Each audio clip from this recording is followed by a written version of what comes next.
everyone, welcome. Thanks for being here today. My name is Evelyn Casimiro and I am here with SPIRITT Family Services. Hi, everyone. I'm also here from SPIRITT Family Services, and my name is Amaris Galindo, and I'm part of the Relative Support Services program out of our Whittier location. Thanks, Amaris. And yes, for highlighting Whittier, also from the Whittier Center over here, representing prevention and aftercare services out of our family center here. So today we're going to talk to you a little bit about what is and who is SPIRITT Family Services and what we do here in the city of Whittier.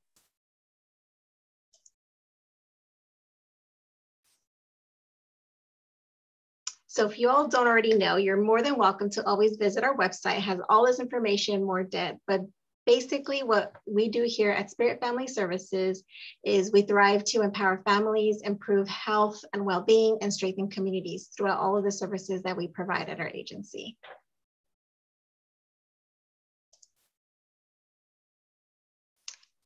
We provide a lot of services actually out of our Whittier Center. We also have many other locations. Some of our locations include Bell Gardens, Pomona, El Monte, or South El Monte, and Glendora. We're pretty wide around the greater East LA area. And we have several other programming that really includes behavioral health, also in family home visitation services. But today, Amaris and I will be talking about our community-based services that are out of both our Bell Gardens and Whittier offices and serving here the city of Whittier. So as Amaris already mentioned, she's here with Relative Support Services, and I'm here to highlight prevention and aftercare.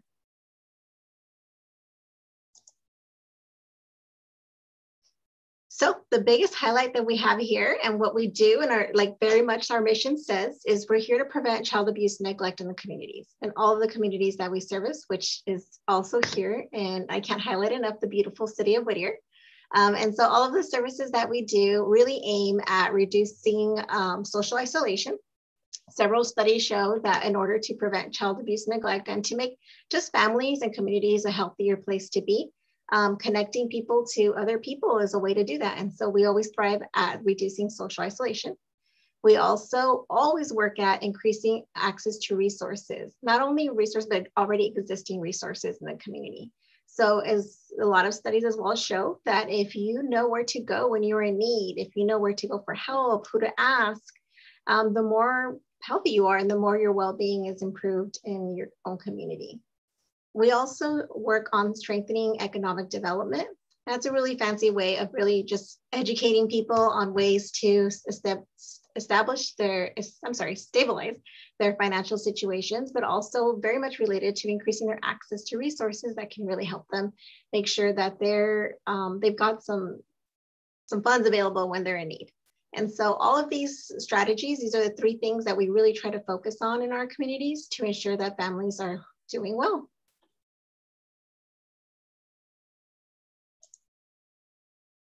And so underneath that umbrella, like I mentioned, is prevention and aftercare services. And basically, these are the things you need to be. So if you are a parent who was taking care of kids under the age of 18 and they're in your home, you're more than welcome to join us at prevention and aftercare. If you live in the greater East LA area, although we do service a lot, mostly here, or not mostly, but a lot here in Whittier, we actually service a great portion of the whole greater East LA area. That's it. That's all it takes for you to give us a call and say, hey, I need to know where to find some resources. That's all you really got to be, a parent living here and having kids that you're taking care of. Pretty easy as that. And I really wanted to highlight another thing that you all need to know about our services. They're all free, completely free. We never ask for any kind of billing information or payment for our services. All of our funding allows us to provide these resources for free. And so what do we do in prevention aftercare? We provide community resources and referrals for anything. It could be honestly, hey, I'm kind of struggling this month, couldn't pay my rent. Where can I go to maybe get some food? Food banks, we can give that information. Hey, my kids are just back with me in the home and they grew so much and I don't have clothes that fits them anymore. Hey, we can tell you where there's some resources going on. And in some situations, we can even assist with that. And that's what we call our basic needs support, emergency basic needs support. Maybe you're looking for ways to increase your knowledge of parenting. So you're looking for parenting classes, childcare, anything that really can help you, again, just strengthen yourself so that you're able to work and be a resilient parent with your kids. And so that can include referrals to youth activities. It could include the kind of referrals to support groups in our area. We have support groups here, and we'll talk a little bit about them, but we are very aware that we cannot do it alone. And so we're constantly connecting families to services all around us to make sure that if we don't have it, then you can get it there. And that's part of our navigation services that we have here. We have all kinds of other activities such as special events, structured family activities, and all kinds of things that really, again, aim at strengthening those 3 things we talked about earlier to make sure families have access to supports. And so now my favorite part, and Amari's going to jump in whenever she hears something that she really needs to share, is essentially all of the activities that we do. So we really wanted to highlight some of the work that we've been able to get done, especially in these very long 2, almost 3 years, especially when the pandemic started. So a lot of our services include responding to the needs in the community. And during that time, people needed basic necessities, food, groceries, clothing. So this is an event that we had last summer, actually 2 summers ago, believe it or not, at the start of the pandemic, where we're able to distribute all kinds of basic needs supplies to families in our community. Ashley's Furniture, I think Amaris alluded to a little conversation we had beforehand about how we partner with local also organizations who could really help provide these basic needs to families. Some of the other services, again, partnering with other local organizations is really the way that we get things moving. At resource fairs, drive-throughs, this is a big thing, big part of our work that we do to, again, provide those basic needs to families. Toiletries are really important, they're basic needs, car seats. Amaris will talk a little bit about how important car seats are, especially to the program that she serves. And just fun. We're always trying to do all kinds of activities to engage kids in little, whether it's just getting outside of their house, coming in, playing with some toys, having some chalk, all really meant to connect with other families. All these gatherings really provide opportunity for other kids to see other kids, for other parents to see other parents who can maybe relate to some of the things that they're going through. And who knows, maybe exchange a phone number. Hey, call me when you need something, you know, and really fostering the connection between parent and parents.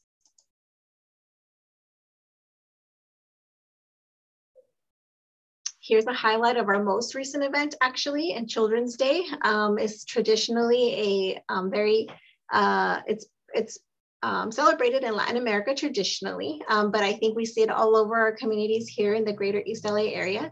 And so we had an event where we were able to gather families, have music, do a little bit of activities, food, and gathered a bunch of families together to get access to resources. We had a resource fair where we're able to partner with our local organizations here that gave resources, food, and just a really good time to hang out and be around others.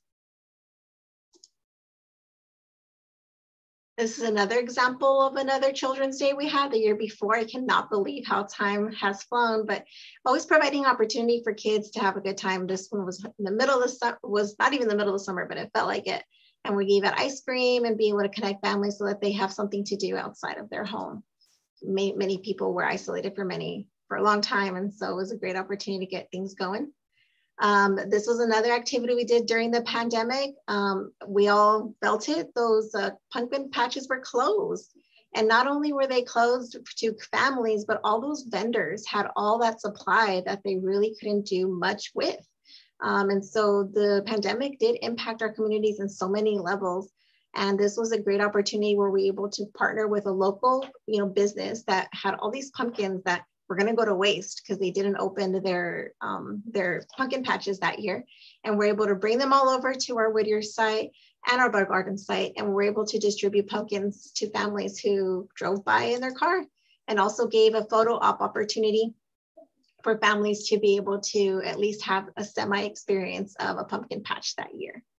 And so again, everything we do is aimed at those all different categories and strategies to strengthen the economic development of community, right? That was a local business that was able to keep going and able to do their thing, keep food on the table. while still connecting families to other families, and while still giving resources when people came by. Making that connection allowed them to know, like, hey, we're here if you ever need anything.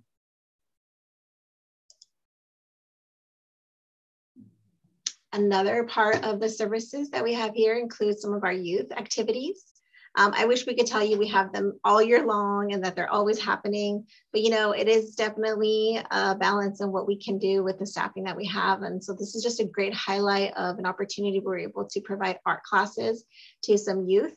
And it really was just an opportunity to, one, connect with other youth, two, kind of develop those coping, social, emotional skills that really helped kids, that they thrive when they're doing little tasks with their hands, as well as letting parents know, hey, we're here, we're a resource. Don't forget, if you ever need anything, give us a call.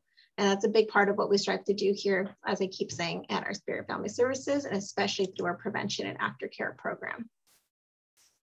A big part of prevention is domestic violence. It's a huge issue in our communities, and as a prevention program, we're constantly aiming to bring awareness, provide support, and connecting families to all kinds of resources. This is an example of an activity we had this past year of self-defense in order to raise awareness of, one, how to protect yourself, but two, resources that are out there if a person finds themselves in a situation where they may need some support and escaping domestic violence.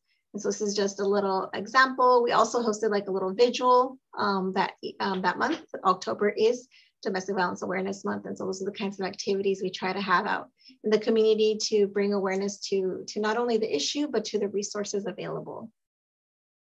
And last but not least here, with a big part of what we do is we're community driven. Our Mujeres con Poder, which translates for Women in Power, is one of our parent leadership groups that we have out of our Whittier Family Center. And these are a group of women who have their own experiences, but are very passionate about supporting community and supporting others. And so they come together and they provide all kinds of resources and activities and plan all these kind of events where they're able to connect community to community. A really great example of something they're doing, and they actually have been doing, but they're doing more this month, is they're connecting families to a free resource where they can learn how to use a computer. We found out during the pandemic, it's still a huge technology gap in our communities, how people can't, one, access internet, but two, use computers and technology to best benefit them. Most, if not all, public benefits are now all digital. They're in apps, they're in all these other things, and people are falling behind.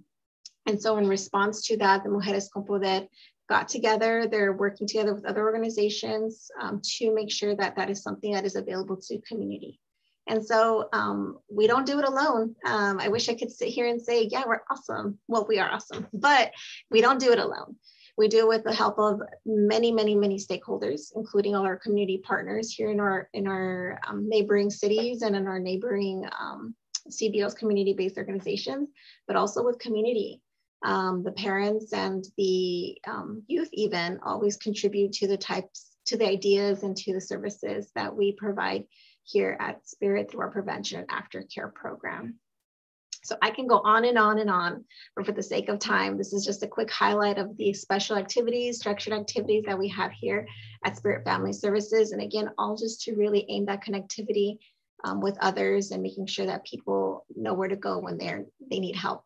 And also where to come to say hi. We're prevention. We want to say hi to people in the community and let them know that we're here. And so that was my spiel. So here is my contact information. It's the best way to get a hold of me. But I'll also leave here, as you can see, our office number. That's also the best, it's actually the best way to connect with any one of us here at our Whittier location. And so you can either say, hey, I saw Evelyn's presentation. I really want to hear about her services again. You can call me, or you can always speak to any one of our staff here that can give all that information as well. So thank you so much. That's prevention and aftercare. And so I'm going to go ahead and hand it over to my colleague here, Ms. Amaris Galindo, who's going to talk to you a little bit about relative support services. Hi, everyone. Hi again. I'm smiling throughout this presentation because Evelyn and I work together very closely here at Whittier. And honestly, we love to show off our events. There's so much fun. We have so much fun. And, we see, a lot of kids come out enthusiastic, smiles. We get great feedback from parents and caregivers. And it's really what motivates us, especially with the summer coming up, and restrictions getting lifted slowly. Families are really eager to come out and have things to do for free. So with that, I wanted to share a little bit about relative support services. And we are a small program that works alongside with prevention and aftercare. Actually, we partner often in our events. So we're usually out there together. And so I wanted to talk a little bit about our program. So ours is a little more specific. It is community-based, but we are here for relative caregivers who are taking care of children. Sometimes we have children for whatever reason cannot be with their mom or dad at the moment, right? And so they are placed with a family member, whether it's through DCFS or through some arrangements with their own family. And so that is what we consider a caregiver. So you can be a grandma, a grandpa, an aunt, an uncle, godparent. You could be a longtime neighbor. That's considered an extended family member because you have some sort of relationship with the family. You could be a church member, a pastor. And so that's who we would consider a caregiver when you're taking care of children that are not your own, but you're providing support to the family. That the children must be in the home, so they must be living with you, and that you live in Whittier and the surrounding cities. So we cover the same area that prevention and aftercare covers. And like I said, we have very similar goals. So Evelyn, if you can go on to the next slide. So here's a list of things that we do. But like I said, we partner so much with prevention and aftercare. There's a lot of overlap. And we actually work really hard together to share resources amongst each other. So that, when one team finds out about a new resource, we share it with the other and vice versa. So we have tutoring referrals, childcare referrals. We know that caregivers sometimes are in a situation where they were not expecting, to have children in the home.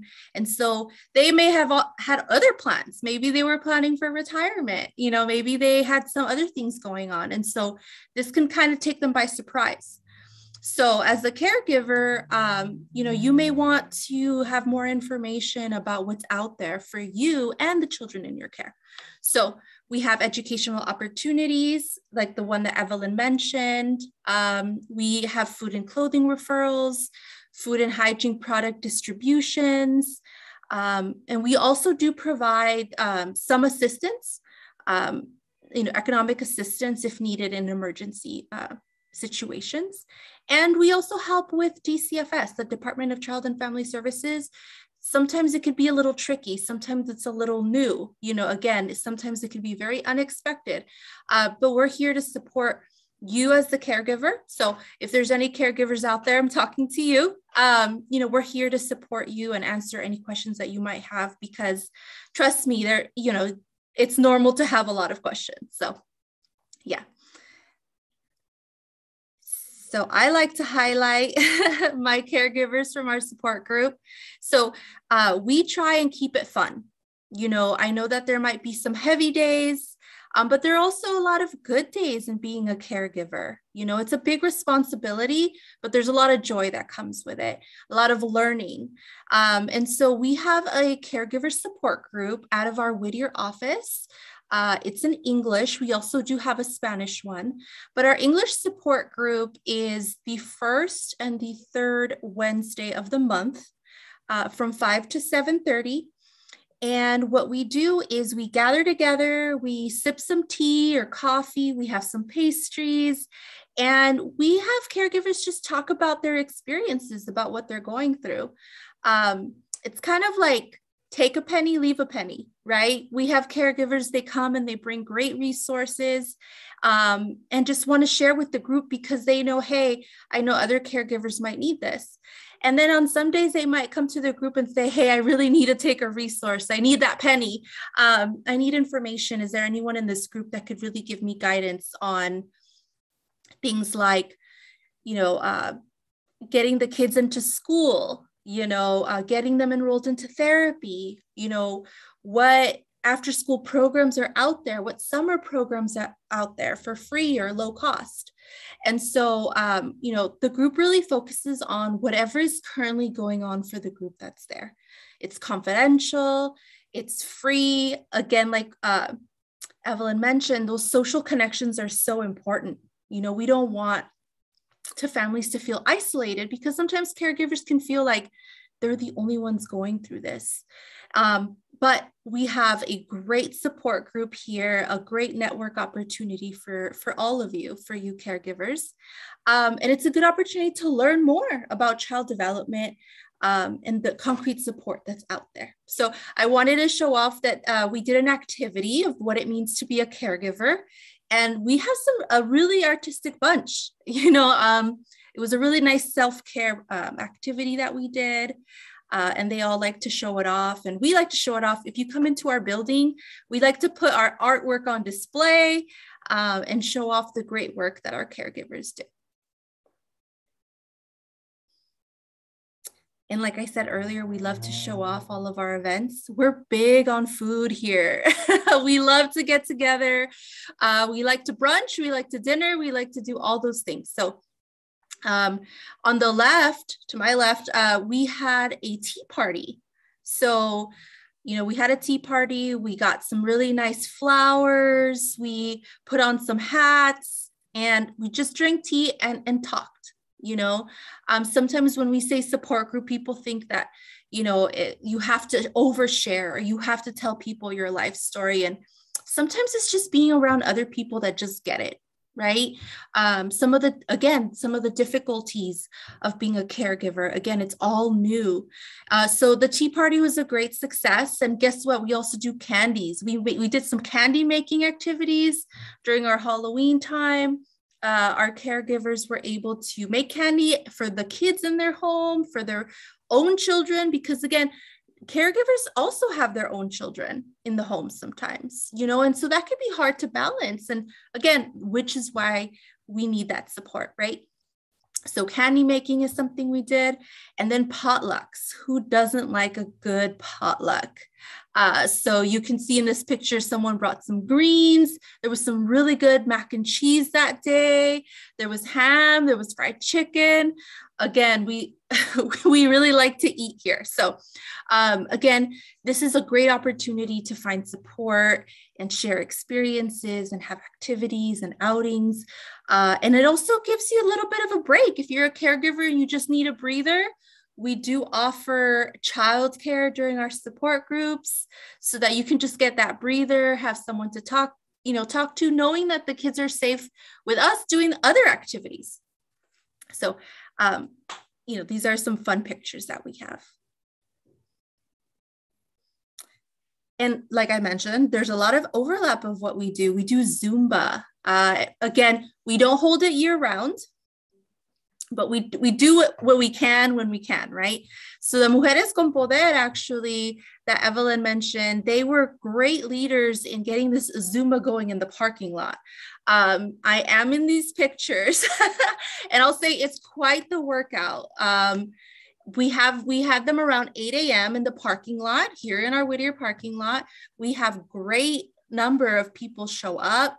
People get really sweaty. People get, have a lot of exercise. And of course, we bring the snacks. We had some tangerines, some water, because it gets hot really fast. And it's quite the challenging workout. So, if you want to come out, get some exercise, because it's hard to get up sometimes, the motivation's not always there when you're on your own. When you're in a group, trust me, it's a lot more motivating. You can bring the kids out. I think a lot of kids wanted to sleep in on a Saturday, or on a Friday, but you're welcome to bring the kids, and everyone can do Zumba in our parking lot. It's really fun. So this is just one of the many activities our caregivers get to do along with other community members. And then the holiday time. We love the holidays here at SPIRITT Family Services, and we like to show off all of our pictures. Again, it's just so much fun. We invited our families to join us. for wreath making. So we made some wreaths. Everyone kind of put in things that were like, symbolic things that were important to them. There was a lot of drawings. There was a lot of activities and glue and glitter and all of that stuff with food, right? So the food isn't pictured here, but, we had a lot of activities for the families. Not pictured here is we actually had a Santa come with some elves, and there was a lot of pictures taken, a lot of fun and dancing even. We had some people that love to dance for the holiday parties, and we put some traditional music on. And, you should have seen it. The kids and the families just having a great time. Again, you can see how much we can, thrive and be happy when we are in community.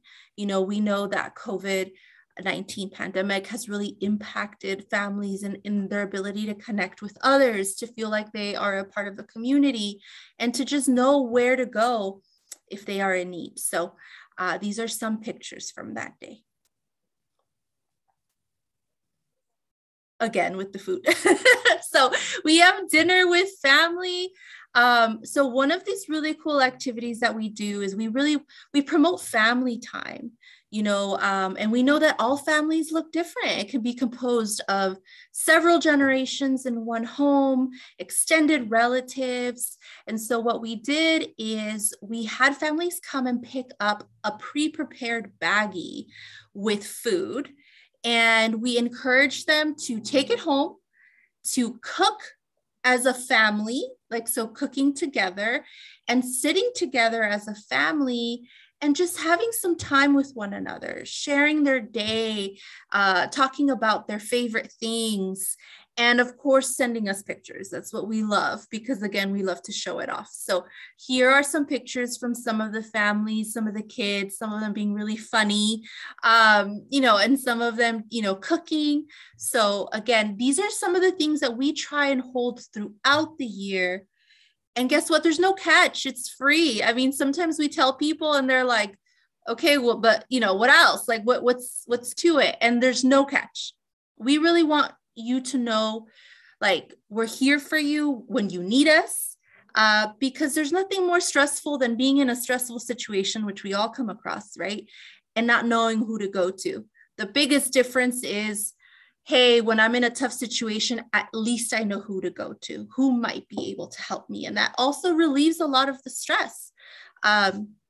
So, it might be like a fun activity, and that can help, because we also want you to know that, we're here for you and we're here for your families. We know that it's been tough times, and there might be tough times ahead, but we really promote your resilience.